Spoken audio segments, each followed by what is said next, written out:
Verso 18. Houve então relâmpagos, vozes e trovões e um forte terremoto. Desde que o homem apareceu na Terra, nunca tinha acontecido um terremoto assim tão violento. A gente já vai entender que terremoto é esse. Mas quando diz que houve vozes, relâmpagos e trovões, tá? Isso é a presença do Eterno, tá? Porque todas essas pragas foram executadas pelo Eterno por sua ira e justiça. Então vamos lá em Êxodo 19, verso 16 e 19. Que diz assim, ó: foi quando o povo se reuniu para poder estar na presença do Eterno, né, que desceu sobre um monte. Diz assim, lá no tempo de Moisés, né?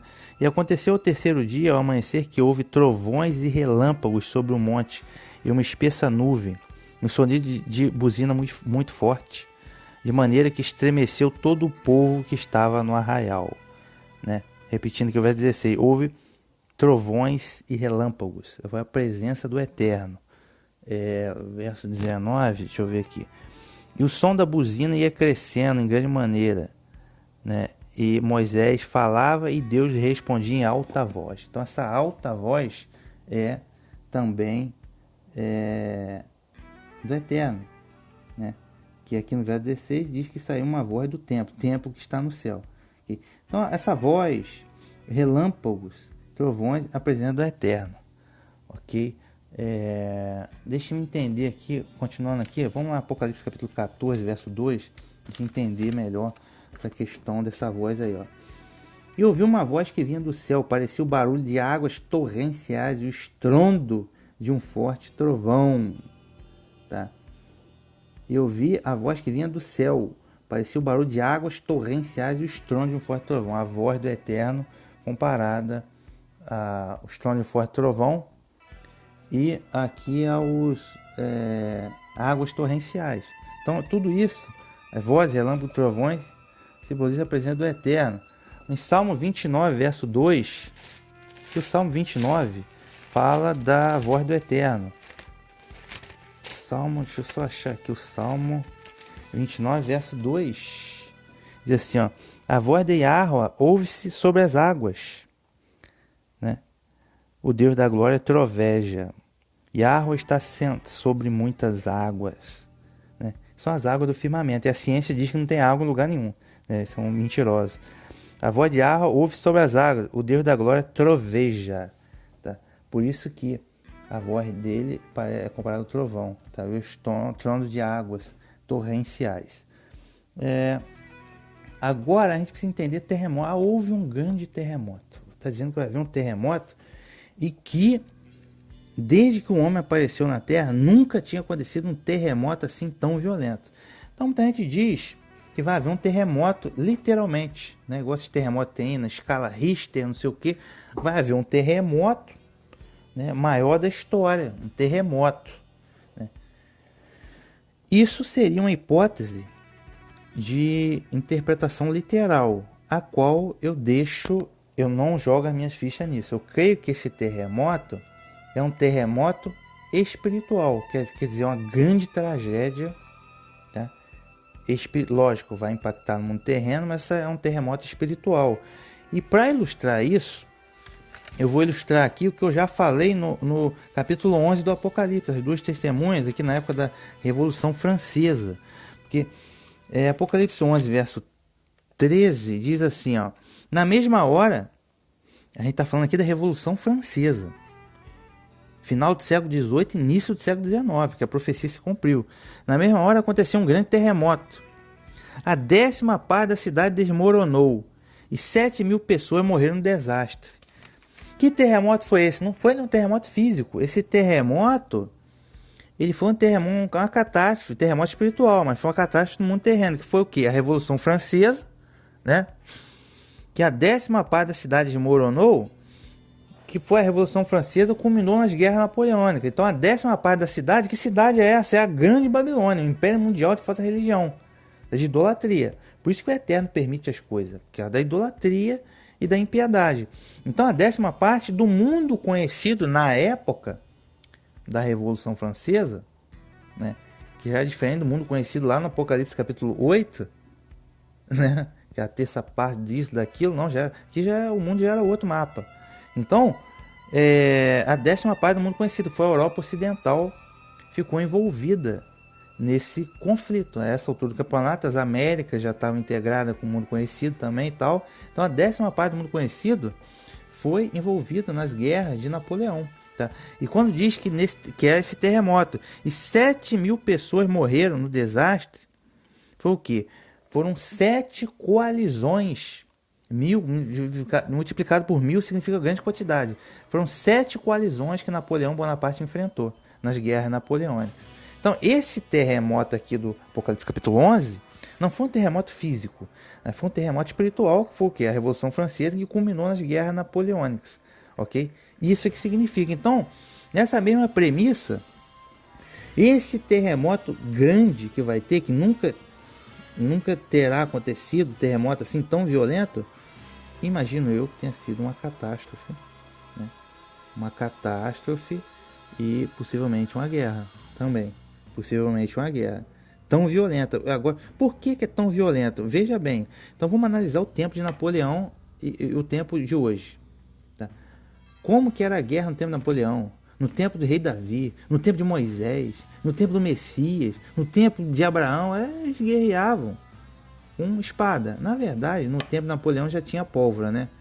Mas era um exército de humanos, andavam a cavalo, guerreavam com espada, ou usavam lá o navio, né? Ou seja, agora imagine hoje, né? Imagine a Segunda Guerra Mundial, que já tinha bomba atômica, né? Tinha lá os metralhadores, avião a jato. Agora você imagine hoje, meu amigo. Você tem drone invisível, você tem bomba atômica, bomba bioelétrica. Né? Imagine hoje e imagine no momento aqui desse terremoto. Como que vai estar a tecnologia? Muito mais avançada. Então o conflito será um conflito muito mais violento. Tá? Será um conflito muito mais violento que o terremoto lá de Napoleão. Muito mais violento, que as armas hoje são muito mais destrutivas e daqui para frente vão se tornar cada vez mais destrutivas. Você tem arma bioelétrica, bomba atômica de 100 megatons, bomba de hidrogênio, né? Então imagine os senhores, até disco voador eles já vão tirar do armário daí a pouco, tá? Então imagine você o tamanho desse terremoto e desse conflito. Vai ser muito mais violento porque a tecnologia militar empregada, eu estou especulando, vai ser muito mais avançada e mortífera. Okay? Então é isso que significa esse terremoto. Porém, há muita gente que usa aqui também. Porém, não há impedimentos para que haja terremoto. Daqui para frente vão ter muitos terremotos. Pode ser que nessa época haja um terremoto físico mesmo. Pode ser, mas eu não creio que seja o caso aqui. E já vou explicar aqui, baseado no verso 19 também. Mas há quem diga que, baseado em Ageu, o profeta Ageu, capítulo 2, versos 6 e 7, que diz assim: então muita gente usa essa passagem aqui do profeta Ageu para dizer que vai ter realmente, que é um terremoto físico realmente. Diz assim, ó, que assim diz Yahweh, Senhor dos Exércitos, que assim diz o Senhor dos Exércitos: ainda uma vez, daqui a pouco, e farei tremer os céus e a terra e o mar e a terra seca, e farei tremer todas as nações, e virá o desejado de todas as nações, e encherei esta casa de glória, diz o Senhor dos Exércitos. Porque assim diz o Senhor dos Exércitos: ainda uma vez daqui a pouco, e farei tremer os céus e a terra, o mar e a terra seca, e farei tremer todas as nações. Então penso eu que quando ele diz aqui que farei tremer todas as nações, seja nesse terremoto aí. Pode ser, ou pode ser também mais para frente no Armagedon. Esse terremoto aqui não é ainda o Armagedon. Vou explicar, não é ainda. Então, ou seja, veja, até chegar o Armagedon, meu amigo, segura peão. Segura peão, que não é brincadeira. Então, dadas essas taças todas aí, essas pragas todas, vai culminar com essa praga do ar, aí vai ter uma guerra, que eu penso que seja esse terremoto. Penso eu, especulo. E vai ser terrível, nunca vai se ver coisa tão violenta assim. Mas ainda não é o Armagedon, meus amigos. Eu já vou explicar por quê, tá? Mas pode ser esse terremoto aqui de Ageu 2, verso 7, tá? E virá o desejado de todas as nações. Quem é o desejado de todas as nações? É o Messias. Tá? Mas não quer dizer que ele vai vir exatamente nesse momento. E virá o desejado de todas as nações um pouco depois desse terremoto, que é justamente no Armagedon. Apocalipse 19. E virá o desejado de todas as nações, que no caso é o Messias. Tá? Entendeu? Então penso eu que nem aqui em Ageu não é um terremoto físico, um terremoto, um cataclisma, terremoto espiritual, que significado da coisa, um cataclisma aqui no mundo terreno. Agora, verso 19. Verso 19. A grande cidade se partiu em 3 pedaços, e as cidades das nações caíram. Quando diz que a grande cidade se partiu em 3 pedaços, tá? Meus amigos, que cidade é essa? Uns falam que é Jerusalém, outros falam que é Roma. Não, a grande cidade é a grande Babilônia, mas não é uma cidade física. É o império mundial de falsa religião. Lembrando que no Apocalipse 17 a gente vai ver a grande prostituta sentada sobre a besta. Então a grande prostituta é a grande Babilônia, império mundial de falsa religião, que penso eu que eles vão fazer um grande ecumenismo mundial. Até o islamismo está entrando na dança junto com o Papa, essa coisa toda, e na minha opinião o protestantismo vai entrar tudo. Um grande ecumenismo mundial, tem que ter paz, uma grande religião mundial, que é o que eles querem. Vários imperadores utilizaram a mesma coisa. Por que Constantino criou a igreja católica? Ele uniu a opção de pagão, mitraísmo, a igreja única. Tá? Vários outros imperadores fizeram isso. Ao longo da história, estude você, é uma grande religião mundial para manter as pessoas, o gado, pacífico.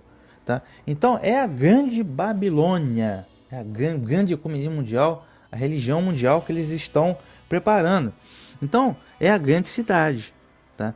Então, quando diz que a grande cidade se partiu em 3 pedaços, é que, na minha visão, eu vou especular, essa grande Babilônia, esse grande ecumenismo mundial, vai ser por conta desse conflito que vai ter, vai ser dividido em 3 grandes religiões. Né? Pode, de um lado, penso eu que vai estar o islamismo, né? Sedento ali para dar o bote, né? Como está aqui na 6ª taça, né? E pode ser que esse grande terremoto seja a 3ª Guerra Mundial, mas ainda não é o Armagedon, entendeu? É o sionismo político contra o islamismo, pode ser, e lógico que o cristianismo vai estar no meio dessa história também, entendeu? Esse birimbolo todo, mas ainda não é o Armagedon, mas esse conflito, esse terremoto pode provocar o racha dessa grande religião mundial em 3. De um lado o islamismo, de outro pode ser, eu não sei, as religiões do Oriente, mística, né, hinduísmo, essa coisa toda, budismo, essa coisa toda, não sabemos. Misticismo da nova era, eu não sei. E de outro lado uma religião ocidental, um grande birimbolo ali com vários tipos de cristianismo, não sabemos. Okay? Mas quando diz que a grande cidade vai se partir em 3 pedaços, é que o ecumenismo mundial, a religião ecumênica mundial do Império da Besta, grande prostituta, vai se dividir em 3, ok? Por conta desse conflito. Tá? E continuando aqui, e as cidades das nações caíram. As cidades das nações caíram, penso eu que as grandes cidades vão entrar em colapso. As grandes metrópoles, São Paulo, Tóquio, Nova York, enfim, e todas as demais, Londres, vão cair em colapso, tá? Por conta desse evento. Pois bem, porque retomando aqui o Apocalipse capítulo 11, quando a 10ª parte da grande cidade caiu, naquela época, lá no início do século XIX, na Revolução Francesa, que a 10ª parte do mundo conhecido, a Europa, caiu. Né? Caiu no conflito. Isso que significa aqui, então grande Babilônia é simbólico, é Império Mundial de falsa religião, falsa adoração. Ok? E depois disso, que as cidades e nações caíram, Deus se lembrou então de Babilônia, a grande, para lhe dar o cálice do vinho do furor da sua ira. Tá? Vamos dar uma olhadinha aqui? Tá. Deus se lembrou da grande Babilônia. Qual é a coisa? A adoração, meus amigos. Por que Deus permite as coisas? Por causa da falsa adoração. As pessoas estão em falsa adoração, estão achando que pode adorar o que quer, do jeito que quer, a hora que quer. Tá? A banda não toca desse jeito. Tá? Então Deus se lembrou da idolatria, da imoralidade, da feitiçaria, né? Da grande Babilônia, e ele se lembrou para julgar agora é a vez de julgar a grande Babilônia. Okay? Por isso que eu disse que não, esse terremoto, né, e depois dessa sétima praga, que é a praga do ar, ele não é ainda o Armagedon. Okay? Ele não é o Armagedon. Por quê? Depois desse terremoto é a vez de julgar a grande Babilônia, a religião mundial, depois que vem o Armagedon. Porque no Apocalipse 17 você vai ver que os 10 chifres da besta, a potência militar, é que vão destruir a grande Babilônia. Então o Eterno, o Criador, vai usar os 10 chifres da besta, o exército da besta, para destruir a grande Babilônia, Império Mundial de Falsa Religião. Ok? Aqui, ó. Apocalipse 17, verso 15, o anjo continuou: você viu aquela prostituta sentada perto de muitas águas? Tá? Os 10 chifres que você viu, 10 chifres da besta, juntamente com a besta, começarão a odiar aquela prostituta, e a despojarão, e a deixarão nua, e comerão suas carnes e queimarão, pois Deus colocou no coração deles o desejo de realizarem o seu próprio plano. Tá? Então veja você, essa mulher que você viu, a grande cidade que está reinando sobre o rei da terra. Então, ou seja, Deus, é o tempo de julgar a grande Babilônia. Então ele próprio vai colocar no coração dos chifres da besta para fazer o desejo do Eterno. Então ele vai usar os próprios exércitos da besta para destruir a grande Babilônia. Deu para entender? Então, e depois disso é que vem o Armagedon, que é no capítulo 19, que o Messias vai vir para destruir os exércitos da besta e do falso profeta. Mas considerando que os exércitos da besta e do falso profeta é que antes disso vão destruir a grande Babilônia, consequentemente, por uma questão cronológica, esse grande terremoto que não é Armagedon. Grande terremoto, depois os chifres julgam a grande Babilônia, depois disso que o Messias retorna no Armagedon para destruir o exército da besta e do falso profeta. Então veja que tem chão, meu amigo. Tem chão. Então depois desse grande terremoto é a vez de julgar, destruir o Império Mundial de falsa religião. Um vinho do furor da ira. Vinho do furor da ira. Cálice. Quando fala em cálice, taça, vinho, que o Eterno vai despejar, é julgamento por causa da ira do Eterno. Aqui no caso, contra a idolatria. Deixa eu dar um pulo lá. Zacarias 12, verso 2 e 3. Só para a gente entender essa questão do cálice. Quando ele diz aqui que porém Jerusalém como copo de tremor, um cálice tontear para todas as nações, né? Ou seja, é juízo, é julgamento, é guerra, é conflito. Ok? Cálice, a própria taça da ira significa isso. Julgamento de Babilônia é interessante, porque o profeta Jeremias, ele anunciou o julgamento da Babilônia da época, que foi a Babilônia de Nabucodonosor. Então, se for em Jeremias 25, é um texto interessante. Tal qual o Eterno julgou aquela Babilônia daquela época, de Nabucodonosor, ele vai julgar essa Babilônia do futuro agora. Okay? Então, Jeremias 25, verso 15 e 17.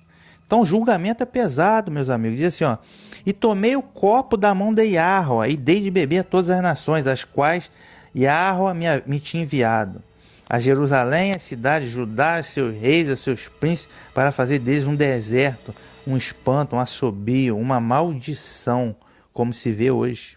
Tá? Veja, dei de beber a todas as nações, a qual Yahweh tinha me enviado. Tá? Falei dele um deserto, um espanto, um assobio, como se vê hoje. Verso 15, na verdade é 17. Porque assim disse Yahweh, o Deus de Israel: toma da minha mão este copo de vinho de furor e darás de beber a todas as nações, as quais eu te enviar, para que bebam e tremam e enlouqueçam por causa da espada que eu enviarei entre eles. Então, o juízo do Eterno sobre todas as nações, a Síria, sobre a própria casa de Israel, que foi cativo para a Babilônia, sobre Moabe, sobre Edom, sobre os egípcios. E ele usou para fazer isso, nesse tempo aqui, o exército da Babilônia. Mas depois chegou a vez de julgar a Babilônia também. E também foi juízo espada para cima da Babilônia. É assim, meu irmão, o Senhor dos Exércitos. E é justo. E vocês não estão prestando culto. Não estão seguindo a Torá. Não estão anunciando o Evangelho. Então é justo, é espada mesmo, com pressão. Verso 27 até 38, não sei se eu vou ler isso tudo. Diz assim, pois lhe dirás assim, diz Senhor dos Exércitos, Deus de Israel, beber, embebedai-vos e vomitar e cair, e não tornei a levantar por causa da espada que eu vos enviarei. Então não é vinho físico, é vinho espiritual, para beber e enlouquecer. E será que, se não quiser tomar o copo da tua mão para beber, então lhes dirás, assim diz o Senhor dos Exércitos, certamente bebereis, que eis que na cidade que se chama pelo meu nome, começa a castigar, e farei vós totalmente impunes? Não, não ficarei impunes, porque eu chamo a espada sobre os moradores da terra, diz o Senhor dos Exércitos. Tu, pois, lhes profetizarás todas essas palavras, e lhes dirás, Yahweh deste alto bramirá, e fará ouvir a sua voz, desde a morada de sua santidade, terrivelmente bramirá contra a sua habitação, com grito de alegria dos que pisam em uvas, contra todos os moradores da terra.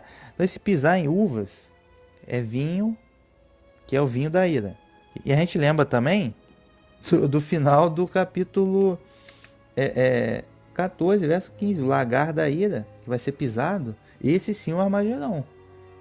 Então vinho, ira, uvas, lagar, entendeu? Tudo tem a ver com juízo. Chegará aos tronos até a extremidade da terra, porque Yahweh tem contenda com as nações, entrará em juízo com toda a carne, os ímpios entregará a espada, diz o Senhor, diz Yahweh. Assim diz o Senhor dos Exércitos, e eis que o mal sai de nação para nação, e grande tormento se levantará dos confins da terra, e serão os mortos de Yahweh naquele dia, desde uma extremidade da terra até outra extremidade da terra. Não serão planteados, nem recolhidos, nem sepultados, mas serão como estrume sobre a face da terra. Uivai, pastores, e clamai, rebolai-vos na cinza, principais do rebanho, porque já se cumpriram os vossos dias para serem mortos, e vos quebrantarei, e vós então caireis como um vaso precioso, e não haverá fugida para os pastores, nem salvamento para os principais do rebanho. Voz de grito dos pastores e uivo dos principais do rebanho, porque Yahweh destruiu o pasto deles. No caso, os pastores de rebanho, os ricos e poderosos, e aqueles que servem a esse sistema. Porque as suas malhadas pacíficas serão desarraigadas por causa do furor da ira de Yahweh. Pois desamparou sua cabana como filho de leão, porque a sua terra foi posta em assolação, por causa do furor do opressor, e por causa do furor da sua ira. Então veja que essa passagem aqui, Jeremias no seu julgamento sobre várias nações. E o julgamento veio, meu amigo. Edom foi destruída, Babilônia foi destruída, Israel foi 70 anos de cativeiro, escravo na Babilônia, e Moabe teve o dele. Então tem para todo mundo, meu amigo. Tem para todo mundo naquela época, e vai ter agora no tempo atual, no futuro. Tem para todo mundo, pode ficar tranquilo. O tempo da paciência é agora, né? Vamos aproveitar a graça. Jeremias 51 também fala, então, do julgamento, da taça da ira, né? Taça da ira. Então não queira beber do cálice da ira do Senhor dos Exércitos, meu amigo. Não queira, porque o negócio é chapa quente. Jeremias 51, verso 7. Assim, Babilônia era um copo de ouro na mão de Yahweh, o qual embriagava toda a terra, e do seu vinho beberam as nações, por isso as nações enlouqueceram. Então, ou seja, o Eterno levantou Nabucodonosor para poder exercer o juízo que ele queria sobre várias nações, inclusive sobre Israel. Então a Babilônia era um copo de tremor, tá? Era um copo de ira, de julgamento. Só que depois chegou a vez de Babilônia também, é claro, que também levou a dela. Então isso é o que faz o Senhor dos Exércitos, tá? E a justiça, beleza? Então esse copo de vinho de furor da ira vai ser dado para a Babilônia, império mundial de falsa religião. 99% da religião mundial é tudo falso, tudo doutrina de demônios, okay? Verso 20, vamos lá, verso 20, interessante, né? Nesse momento diz assim, as ilhas fugiram e as montanhas desapareceram. As ilhas fugiram e as montanhas desapareceram. Quer dizer que a montanha o que quer dizer isso? Quer dizer que a montanha vai sumir? Que o Himalaia vai sumir? E que a ilha de Malta lá vai sumir? A ilha de não sei das quantas, ilha de Fernando Noronha vai sumir, né? Não, o Pico das Agulhas Negras vai sumir também. Sumiu todas as ilhas, e todos os montes desapareceram. Não, não, na verdade não quer dizer isso. Tá? E quando ele fala em ilha, a gente aqui tem é espiritual, ilha e monte. Ilha é lugar de refúgio. Tá?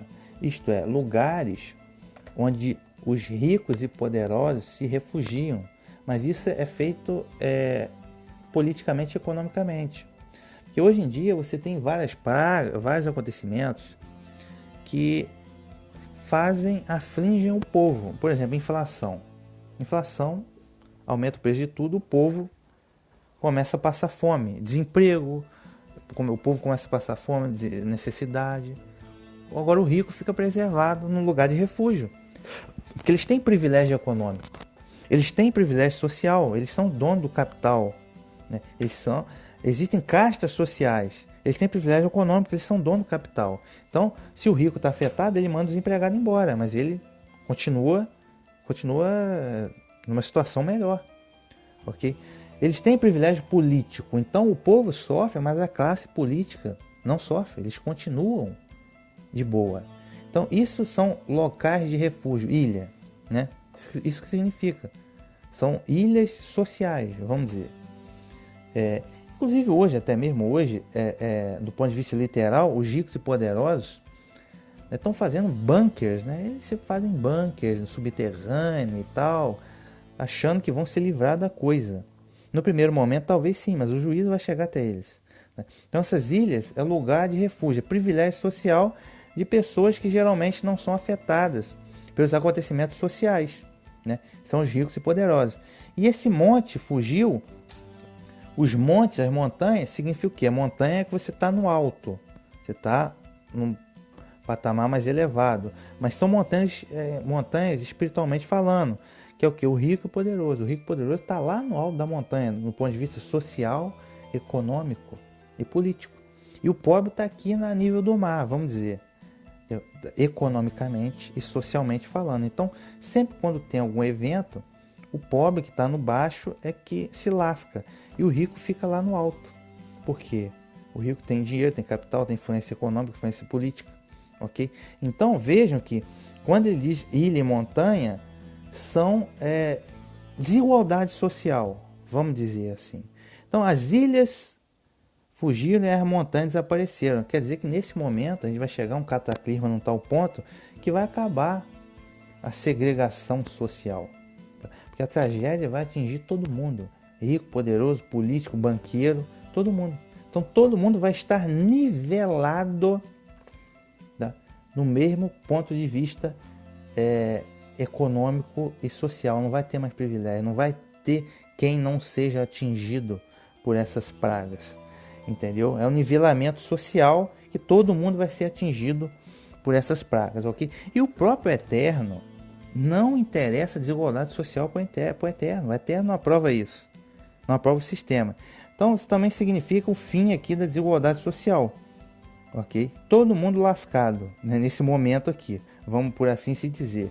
Então pode ser já uma preparação para o tempo dos 1000 anos, é que não vai ter desigualdade social nos 1000 anos, ok?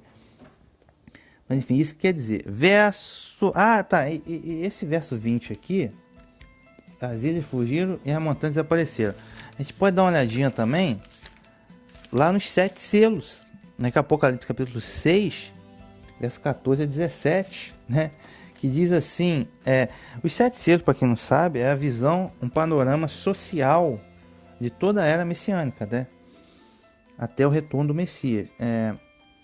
Apocalipse 6, verso 14 a 17, diz assim, o céu se enrolou feito folha de pergaminho. As montanhas todas e as ilhas foram arrancadas do lugar.